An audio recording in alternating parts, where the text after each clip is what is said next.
Today I wanted to do a quick video on quick release plates. Now before I start, I should probably mention that I was looking for a great quick release plate for both photo and video. I know there are some plates out there that are specifically for one or the other, but I really needed a system that could help me in both areas. I tried about 10 different brands, different styles, and there was definitely one that stood far above the rest. I was really looking at size, cost, the overall build quality of the unit, and how fast I could put the camera in and take it out. Now while I do think there was a clear winner, I want to talk about the runner-up for a second. This is the plate I've seen everyone using. It's the Manfrotto 501. It's really solid. It's made of metal and I couldn't bend this in half if I tried. It's got two really grippy rubber strips on it which keep the camera still. You can use this plate between a lot of Manfrotto's quick release systems and fluid heads. And I think that's why so many people use it, is because they buy Manfrotto tripods with Manfrotto heads. So it just seems like a no-brainer to use this across all of those accessories. But to me, there are two big problems with this plate. For one, you actually need a screwdriver or a coin to get it on the camera. And look how big it is once it's on the camera. I mean, this is on my little A7S II, and look how much of it hangs off. I mean, this is really awkward to put in a bag or a case. I see most people take the plate off every time they put their camera away, and then when they do another shoot, they have to put the plates back on. That's really time consuming, and I wanted a solution that I never had to take off. This is Manfrotto's Be Free Live tripod head. It's small and inexpensive, so it's become pretty popular. The problem with this plate and this head is that you can't just clip the camera in from the top. You have to line up the plate with the back and slowly slide it in. But the real problem comes when you want to take the camera off. The first thing you have to do is unscrew this little thumb screw on the side, which I hate because this can easily come out and it can fall and you'll... And then after you loosen the screw, you have to press this little button and pull the camera off. I understand why they do it. It's a safety mechanism so the camera doesn't fall off before you're ready to take it off, but it slows you down in situations where you want to be fast.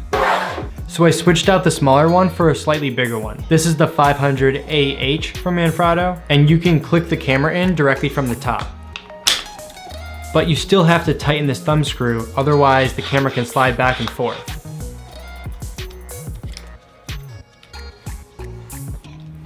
To take it out, you loosen the thumb screw, you push down, and you can pull it out. So again, it's still a two-step process, and that's really the problem. The two steps really slow you down at a time you want to be fast. So this is what I found. This is the Oben QRA-R2. It's a brand I had never heard before, but after trying it, I never went back. First, let's talk about the plate itself. It's really small and it's inexpensive. The plate and the release system only cost about $30 to buy together. The second thing I want to point out is that although this thing has a flathead screw, it also has a little D-ring that pops out, so if you don't have a screwdriver, you can still get this on and off a camera. It's always better to take it on and off with a screwdriver because you can get it a little tighter, but when you're in a pinch, you'll be really happy you have that. If you don't have a screwdriver or a coin for this one, it's going to be really hard to get it on and off. But this is why I really like this plate over the Manfrotto. Look how small this is on the bottom of the camera. It takes up no extra space and fits in my bag with no problem. This way I can put this on every camera I have and never have to take them off. I even attached one on this 70-200 so that I can mount the lens directly on the tripod and have it be balanced. But there's more. There's a little circular bubble level built in, which helps you quickly figure out if the camera is level. And there are separate ones for left to right and front to back in case you're just interested in one direction. Those levelers are great if you're using something like a glide cam or a gimbal. It quickly helps you figure out if you're actually level. But the best part about this is how the camera goes in and out. To put it in, you can use one hand and drop the camera in at an angle and then just push down and it locks. Now it won't come out. To take it out, you can also use one hand to open the release and then pop the camera out. This is by far the best part about this system. It only takes one step to put the camera in and take it back out. There's a safety release right here, so you can't open this by accident. The only way you can get it open is if you grab both of these at the same time and open it. The fact that this thing is so inexpensive, so small on small cameras, you can use it with one hand, and that it has bubble levels built in, this is the best quick release system I've ever used.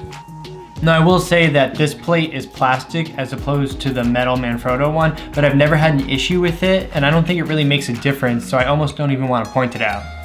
In Manfrotto's defense, this plate really wasn't made for a DSLR style camera. This was really made for a video camera like a C100 or an FS7. That's why it's so long. It's to support all that weight.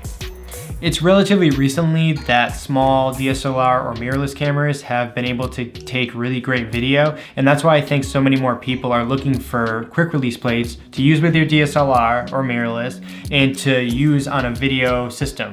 The one drawback about this plate is that it's not natively usable on a lot of accessories out there, but I think I've solved the problem. What I do is take the Oben quick release plate and attach it to a Manfrotto plate. That way I can take this whole thing and attach it to Manfrotto tripod heads. Now I can get nice smooth motion with the camera, but at the same time I can take it off quickly if I need to. So that's my sort of strange quick release setup. I've never seen anyone do it quite like this. It works really well and it helps me be a lot faster on shoots. Plus I can leave the plates on all the time and not have to worry about taking them off and putting them back on. I'll be doing a separate video on the Manfrotto fluid heads you saw, but in the meantime, tell me about what you've used and how they work.